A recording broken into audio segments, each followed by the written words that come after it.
क्या साल 2026 में हमारी धरती खत्म होने वाली है और हम इंसानों की छिपी हुई एक ऐसी सुपर पावर जिसके बारे में हम खुद नहीं जानते। साथ ही साथ आज हम भारत की एक ऐसी मिस्टीरियस ट्रेन के बारे में भी जानने वाले हैं जो एक दो दिन नहीं बल्कि 4 साल के बाद अपनी डेस्टिनेशन तक पहुंची थी। तो हाय गाइस, मैं हूं आकाश और आज की इस वीडियो में मैं आपको कुछ ऐसे रैंडम फैक्ट्स बताने वाला हूं जो फॉर श्योर आपके पास तक कभी भी नहीं आने दिए गए। तो अगर आप इस चैनल पे नए हैं तो इस चैनल को सब्सक्राइब करो, उस बेल आइकन को प्रेस जरूर कीजिएगा। फैक्ट नंबर 7, गाइस आप पिछले 5 या 6 साल के ऑफिशियल स्टैट्स को उठाकर देखिए, आपको यह पता चलेगा कि अपना जो चाइनीज यूथ है ना, ये लगातार पिछले 5 या 6 साल से वर्ल्ड में सबसे ज्यादा बड़े स्केल पर सक्सेसफुल हो रहा है। अब देखो गाइस, जैसे ये चीज मेरे सामने आई, मेरे दिमाग में एक क्वेश्चन तो जरूर जनरेट हुआ कि भाई फिर आखिर चाइनीज यूथ ऐसा कर ही क्या रहा है जो बाकी के कंट्रीज नहीं कर पा रहे। एंड गेस व्हाट, जब इसके ऊपर मैंने रिसर्च करी ना भाई, तो इसका जो प्रैक्टिकल आंसर मिला उसने मुझे भी हिलाकर रख दिया। क्योंकि देखो गाइस, इसके पीछे का एक्चुअल रीजन कोई बेटर एजुकेशन एनवायरनमेंट या आसपास की चीजें नहीं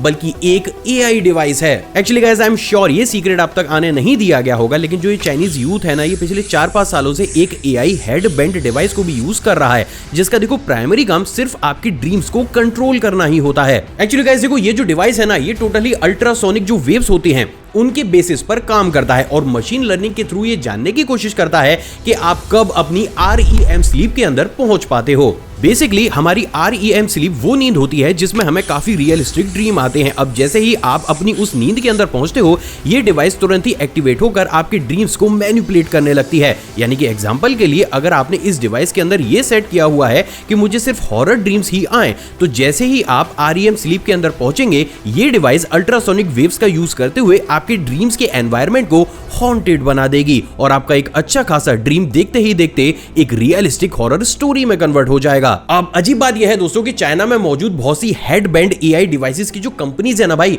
वो ऑफिशियली इस बात को एडमिट कर रही हैं कि जो चाइनीज यूथ है, ये पिछले काफी लंबे समय से इस डिवाइस का इस्तेमाल काफी ज्यादा मोटिवेशनल और अचीवमेंट वाला जो ड्रीम होते हैं ना, उनको देखने के लिए कर रहा है, जिसकी वजह से गाइस उन लोगों का जो दिमाग है ना, वो एक तरीके से 24 घंटे ही कुछ ना कुछ अचीव करने वाली सिचुएशन में खुद को रखता है, जिसकी वजह से वो कुछ इस तरीके से डेवलप हो रहा है कि वो नॉर्मल लोगों के कंपैरिजन में ज्यादा बड़े स्केल पर ना सिर्फ मोटिवेटेड रहता है बल्कि चीजों को अचीव भी करना चाहता है। हालांकि देखो गाइस, बात अगर मैं इस एआई डिवाइस की करूं तो जब इसकी वर्किंग को मैंने पढ़ा तो टेक्निकली उससे यह बात तो क्लियर हो गई कि हाँ, ये मशीन इस तरीके का मैनिपुलेशन आपके दिमाग के अंदर आसानी से कर सकती है। But on a serious note guys, यहां पर मेरा आपसे एक क्वेश्चन है कि क्या वास्तव में हमें एक ऐसी दुनिया की जरूरत है जहां पर जब हम सोकर उठें तो हमें क्या देखना है और क्या नहीं, ये एक एआई डिवाइस डिसाइड करे, और सोने के बाद भी हम किस तरीके की ड्रीम्स देखेंगे ये कमांड भी हम एआई के हाथों में ही सौंप दें? आपको क्या लगता है, क्या इस तरीके से अपनी फ्री विल को सैक्रिफाइस करना सही है या फिर गलत? आप नीचे कमेंट सेक्शन में अपने आकाश भाई के साथ शेयर जरूर कीजिएगा। Fact number 6,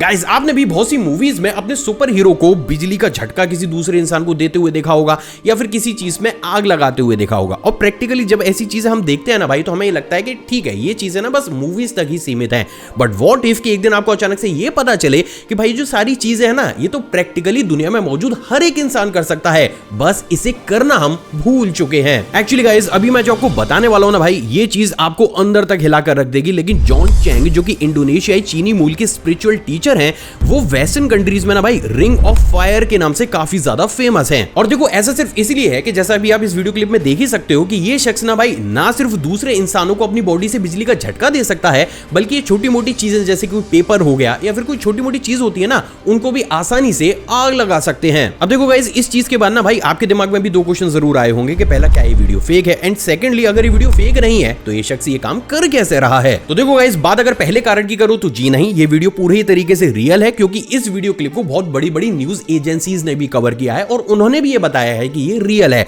so now moving on the second point कि अगर ये रियल है तो ये शख्स इस काम को कर कैसे पा रहा है? तो देखो गाइस, नॉर्मली हर एक इंसान की बॉडी के सेल्स के अंदर और बाहर सोडियम, पोटेशियम, कैल्शियम और क्लोराइड जैसे आयन मौजूद होते हैं, और जब ये एक दूसरे की तरफ मूव करते हैं ना, तो हमारी बॉडी के अंदर एक छोटा सा इलेक्ट्रिक करंट जनरेट होता है, जिसको कि बायो इलेक्ट्रिसिटी के नाम से जाना जाता है। अब नॉर्मली हमारे और आपके जैसे लोगों में ये करंट कितना ज्यादा बनेगा, इस चीज को रिस्ट्रिक्ट करता है हमारा खुद का दिमाग। तो इन शॉर्ट अगर हम हमारे दिमाग को किसी भी तरीके से ऐसे ट्रेन कर लें कि वो इस इलेक्ट्रिसिटी की क्वांटिटी को नॉर्मल क्वांटिटी से ज्यादा बढ़ने दे, तो प्रैक्टिकली आप उस एक्सेस करंट का इस्तेमाल करते हुए किसी भी चीज में आग लगाने या फिर दूसरे लोगों को छोटा मोटा इलेक्ट्रिक शॉक देने के लिए कर सकते हो। और प्रैक्टिकली यही काम इस शख्स के द्वारा किया भी जा रहा है, जिससे एक बात तो पूरे तरीके से क्लियर हो जाती है भाई कि इस दुनिया में मौजूद हर एक इंसान सही मायने में अपने आप में एक सुपर ह्यूमन है। बस अफसोस की बात तो इतनी सी है कि हम हमारी ही इन सुपर पावर्स को अब यूज करना भूल चुके हैं, which is really sad। Fact number 5। Guys देखो कभी कभार क्या होता है कि हम लोगों के साथ कभी कुछ गलत हो जाता है या कोई इंसान हमें छोड़कर चला जाता है ना, तो उसकी जो यादें होती हैं जो नेगेटिव चीजें होती हैं वो बार बार हमें याद आने लगती हैं। अब देखो इस चीज के साथ सबसे बड़ी प्रॉब्लम क्या है भाई, इसका कोई सोल्यूशन नहीं है। मतलब ऐसी कोई टोनर या दवाई तो है नहीं कि मैं आपको पिला दूं और आप जो है वो सारी यादों से एक झटके में बाहर आ जाओ, राइट? रॉन्ग। तो देखो गाइस प्रैक्टिकली उन लोगों के लिए इसका सोल्यूशन नहीं है जो कि साइंस में बिलीव नहीं करते। बट अगर आपने इस चैनल को सब्सक्राइब किया हुआ है तो आपको ये बात बखूबी पता होगी कि इस चैनल पर ना भाई मैं साइंस की हेल्प से आपकी बड़ी से बड़ी परेशानी को दूर कर सकता हूं। और इसलिए सबसे पहली बार मैं आपको एक ऐसी साइकोलॉजिकल ट्रिक बताने वाला हूं जिसका इस्तेमाल करते हुए आप चुटकी बजाते ही ना भाई बुरी से बुरी अपनी याद या सिचुएशन से एक ही झटके में बाहर आ जाओगे। तो देखो गाइस इस मेथड में आपको क्या करना है कि आपको एक पेपर लेना है और बिल्कुल ही शांत और फोकस्ड दिमाग के साथ आपके साथ जो कुछ भी हुआ है उसकी सारी ही बैड मेमोरीज को ना फुल डिटेल के साथ वर्ड बाय वर्ड उस पेपर के ऊपर लिख देना है। अब जैसे ही आप इस चीज को करोगे उस पेपर को आपको अपने रूम में या फिर ऑफिस में उस जगह पर रखना है जहां पर बार बार अंदर या बाहर जाते समय आपकी निगाहें उस पर पड़े। तो अब देखो इससे क्या होगा कि हर 2 से 3 घंटे के बाद जैसे वो पेपर आपकी आंखों के सामने आएगा ना भाई आपको वो पुरानी सी गंदी सी यादें दोबारा आने लगेंगी, सब कुछ रिकॉल होने लगेगा। और आफ्टर 2 और 3 डेज वो पेपर क्या होगा ना अब आपके लिए आपके दिमाग के लिए वो एक रिमाइंडर का काम करेगा। मतलब जब भी आपका दिमाग उस पेपर को देखेगा ना वो परमानेंटली उसी डार्क जोन में अपने आप ही चला जाएगा। अब जब 2 से 3 दिन हो जाए तब आपको क्या करना है कि उस पेपर को वहां से उठाना है और उसके बाद किसी भी तरीके से मतलब जैसे भी आपको सेटिस्फेक्शन मिलता है ना उस पेपर को फाड़ कर फ्लश आउट करके या फिर जलाकर बस उस पेपर को खत्म करना है। एंड गेस व्हाट, जैसे ही आप इस काम को कंप्लीट करोगे आप चुटकी बजाते ही उस बुरी मेमोरी से अपने आप को बाहर निकाल लोगे। और देखो गाइस ये कोई मेथड अभी हवा में फेंका हुआ नहीं बल्कि साइंटिफिकली प्रूवन मेथड है। But the question is this कि आखिर ये काम कैसे करता है। तो देखो गाइस हमारा जो दिमाग होता है ना ये कुछ इस तरीके से डेवलप होता है कि वो अक्सर लोगों या फिर उनकी मेमोरीज को किसी भी ऑब्जेक्ट के साथ लिंक कर देता है। फॉर एन एग्जांपल आपका कोई बहुत ही बेस्ट फ्रेंड है, वो आपके लिए कोई गिफ्ट लाता है या फिर लाती है और उसके बाद है ना आपकी बहुत बुरी उससे लड़ाई हो जाती है और आप उससे अलग हो जाते हो। तो उस कंडीशन में क्या होगा कि जब जब आप उस गिफ्ट को देखोगे सबकॉन्शियसली आपको उसी शख्स की याद आएगी। क्यों? क्योंकि आपके दिमाग ने उस शख्स की पर्सनैलिटी को, उसकी यादों को या उसका जो व्यक्तित्व है ना सब कुछ वो लिंक कर दिया है उस गिफ्ट से। और देखो प्रैक्टिकली गाइस हमारा जो इंसानी दिमाग है ना भाई वो काम ही कुछ ऐसा करता है। तो देखो अभी सिचुएशन में क्या हुआ कि आपके साथ जो कुछ भी बुरा हुआ क्योंकि आपने उस पेपर के ऊपर लिखा है और 2 या 3 दिन बार बार आपने उस पेपर को देखा है तो एक टाइम के बाद आपका दिमाग उन सारी ही बैड मेमोरीज या फिर इमोशन को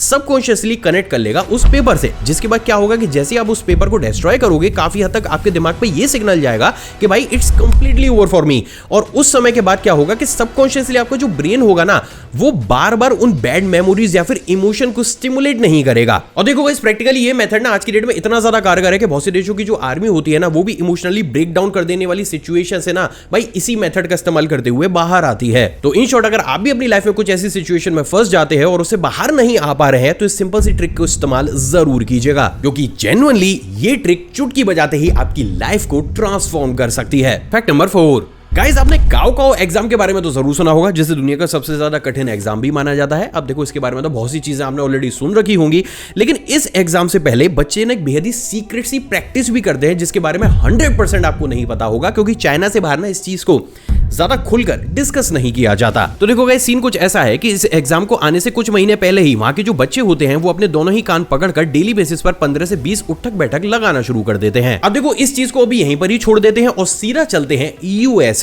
तो गाइस देखो अब यहां पर सीन क्या है कि आपको ये चीज सुनने में शायद काफी ज्यादा अजीब लगे लेकिन यूएसए ने ऑफिशियली बहुत से स्कूल्स में ऐसे सेशन को भी रख रखा है जिसमें ना सिर्फ बच्चे बल्कि स्कूल के टीचर भी वीकली कान पकड़कर उठक बैठक लगाते हैं। एंड इवन यूएसए में तो इस प्रैक्टिस को सुपर ब्रेन योगा के नाम से भी जाना जाता है। अब ये सुनने के बाद आपके दिमाग में ये आया होगा कि क्या हुआ आकाश भाई, हम भारतीयों का तो इतिहास ही ऐसे बीता है। मतलब देखो अभी रिसेंट टाइम में स्कूल में हमारे में ये पनिशमेंट वाला सीन नहीं होता बट जो 90s के किड हैं या फिर उससे पहले के जो बच्चे होंगे ना भाई उनका तो भाई इतिहास ही इस पनिशमेंट में बीता हुआ, हर दूसरे दिन ये मिलती थी। लेकिन क्या कभी आपने ये सोचा है कि चलो ठीक है हमारा इतिहास तो ऐसे ही बीता है, लेकिन आज की सिचुएशन में अमेरिका जैसी डेवलप कंट्री या फिर दुनिया के सबसे टफ एग्जाम से पहले बच्चे इस चीज को फॉलो कर क्यों रहे हैं? तो देखो गाइस, इस चीज के ऊपर साल 2013 से लेकर 2019 तक अलग अलग देशों में अलग अलग सर्वेस को कंडक्ट किया गया, और उन सभी सर्वेस के अकॉर्डिंग अगर कोई भी इंसान, नो मैटर कि उसकी एज क्या है, अगर वो डेली कान पकड़कर सिर्फ 10 से 15 बार ही उठक बैठक करता है तो लिटरली वो अपनी लाइफ को एक ही झटके में चेंज कर लेता है। और ऐसा इसलिए है गाइस क्योंकि जब इस प्रैक्टिस को हम करना शुरू करते हैं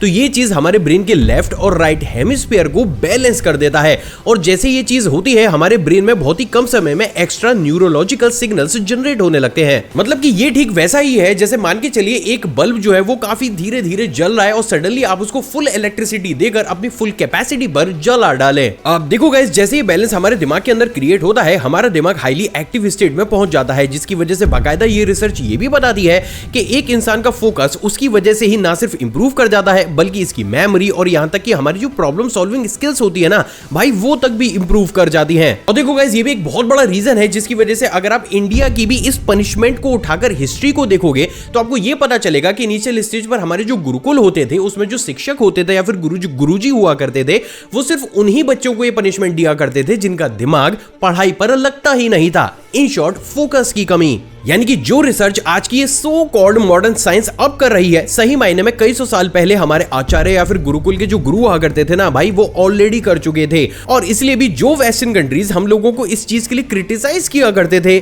आज प्रैक्टिकली वही कंट्रीज हमारी उन्हीं एक्सरसाइजेस या फिर पनिशमेंट्स को फॉलो कर रहे हैं। मतलब गाइस, आप खुद इस चीज को सोचिए, इससे ज्यादा क्या ही गर्व की बात होगी हम भारतीयों के लिए। फैक्ट नंबर 3 गाइज, अभी जब मैं इस वीडियो के ऊपर रिसर्च कर रहा था ना भाई, तो मेरे सामने बार बार एक वीडियो क्लिप आ रही थी जिसमें ये बताया जा रहा था कि इस दुनिया में एक ऐसी जगह भी मौजूद है जहां पर देखो इस तरीके का ना एक पोर्टल खुलता है। और प्रैक्टिकली ये चीज ना भाई काफी ज्यादा वायरल भी हुई है, क्योंकि कुछ टाइम पहले बहुत से लोगों ने ना मुझे इंस्टाग्राम पर भी डीएम करके पूछा था कि भाई ये देखो, इसकी रियलिटी बताओ, ये पोर्टल खुल कैसे रहा है। But the core reality is this guys कि ये कोई पोर्टल नहीं है बल्कि नेचर का एक बेहद ही रेयर फिनोमिना है। तो देखो गाइस, सबसे पहले तो मैं ये क्लियर कर दूं कि ये जो वीडियो क्लिप है ये कहीं और की नहीं या फिर कोई अजीबोगरीब भाई जगह की नहीं है, बल्कि प्रैक्टिकली ये ऑस्ट्रेलिया की एक हिल की है। और ये जो फिनोमिना अभी आप देख रहे हो ना, इसको सन कैंडल फिनोमिना के नाम से जाना जाता है। तो देखो प्रैक्टिकली ये फिनोमिना ना तब जनरेट होता है जब कोई पहाड़ी हो या फिर कोई जो जगह हो वो बर्फ से काफी ज्यादा बड़े स्केल पर ढक जाए और आसपास का जो टेम्परेचर हो वो काफी ज्यादा एक्सट्रीम ठंडा हो जाए। तो देखो इस कंडीशन में क्या होता है कि एटमॉस्फेयर में आइस क्रिस्टल्स फॉर्म के रूप में मौजूद होते हैं। अब मान के चलिए उस एरिया में अचानक से ही तेज धूप निकल आती है, तो सनलाइट क्या करेगी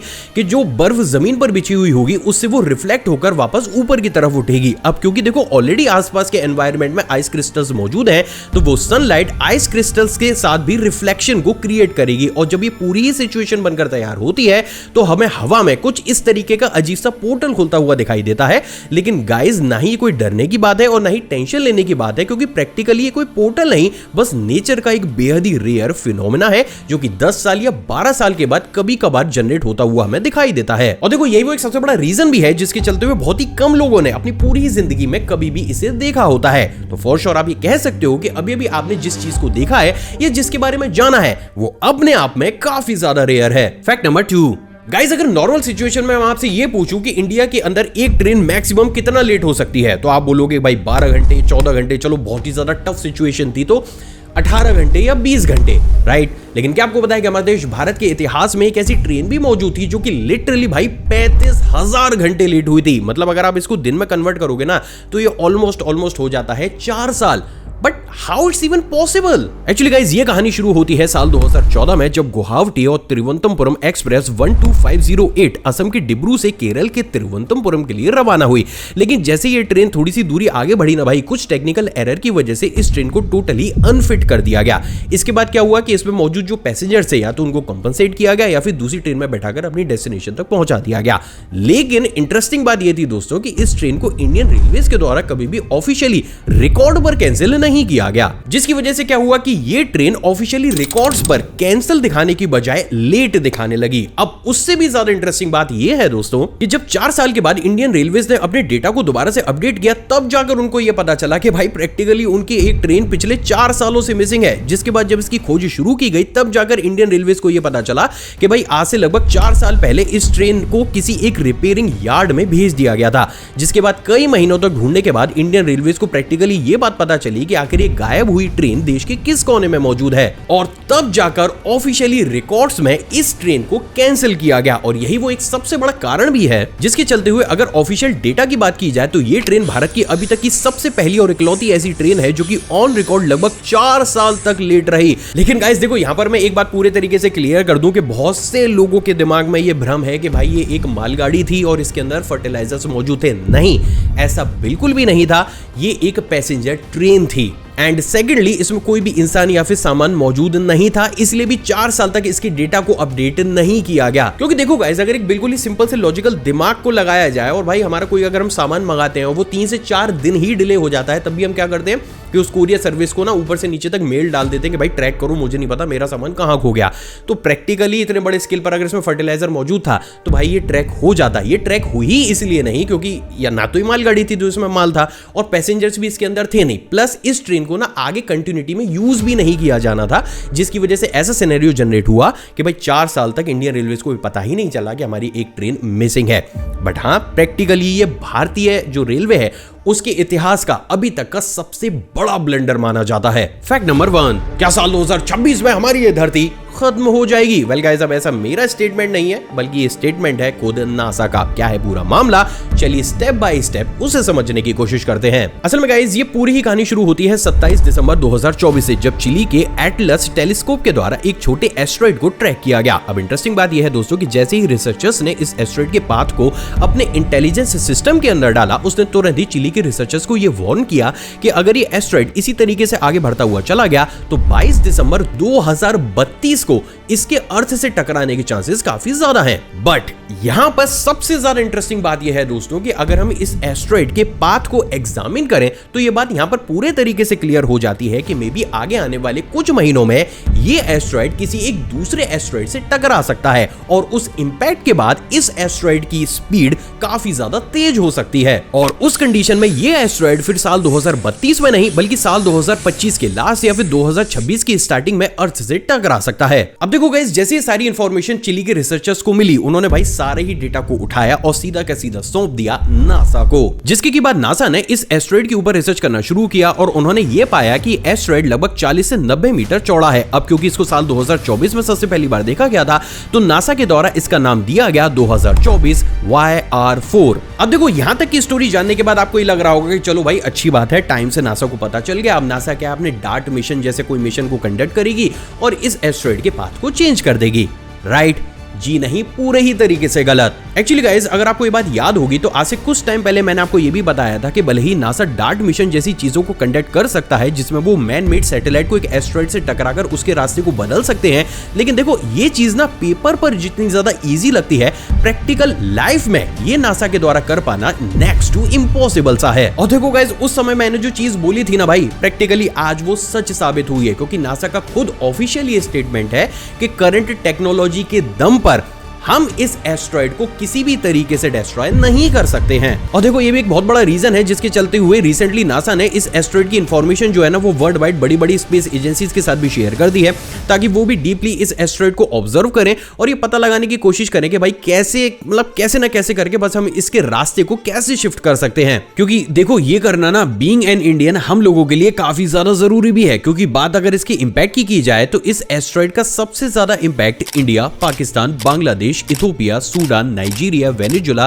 कोलंबिया और इक्वाडोर पर भी होगा। तो देखो गाइस, प्रैक्टिकली अब आप डंके की चोट पर यह बोल सकते हो कि हाँ, हमारी अर्थ के ऊपर एक साइंटिफिक ऐसा खतरा मंडरा रहा है जिसकी वजह से हमें जो है वो नुकसान पहुंच सकता है। क्योंकि देखो जेन्युइनली जो भी क्रिएटर है ना इस तरीके की वीडियो बनाते हैं, मेजॉरिटी वो भविष्यवाणी से उसको जोड़ देते हैं या किसी सिविलाइजेशन के कैलेंडर से उसको जोड़ देते हैं कि ऐसा होगा वैसा होगा। बट बात अगर इस इंसिडेंट की जाए तो अब ये देखो कहीं सुनी बात नहीं है, ये साइंटिफिकली कॉज है एक, जिसकी वजह से हम थोड़ा सा अब वरी हो सकते हैं। So guys in the last we just hope कि कुछ ना कुछ ऐसा हो कि आगे आने वाले समय में इस एस्ट्रॉयड का जो रास्ता है ये अपने आप ही खुद ही उसको बदल दे। क्योंकि अगर ऐसा नहीं होगा तो मे बी 2025 के लास्ट 2026 की शुरुआत, और अगर वो इंपैक्ट नहीं होता है तो साल 2032 में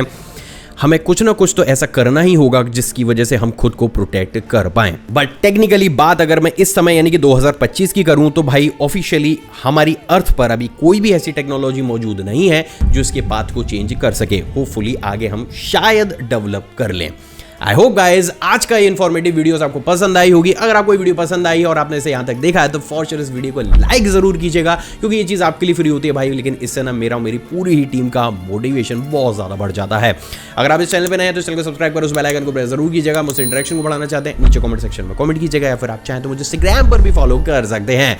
जय हिंद।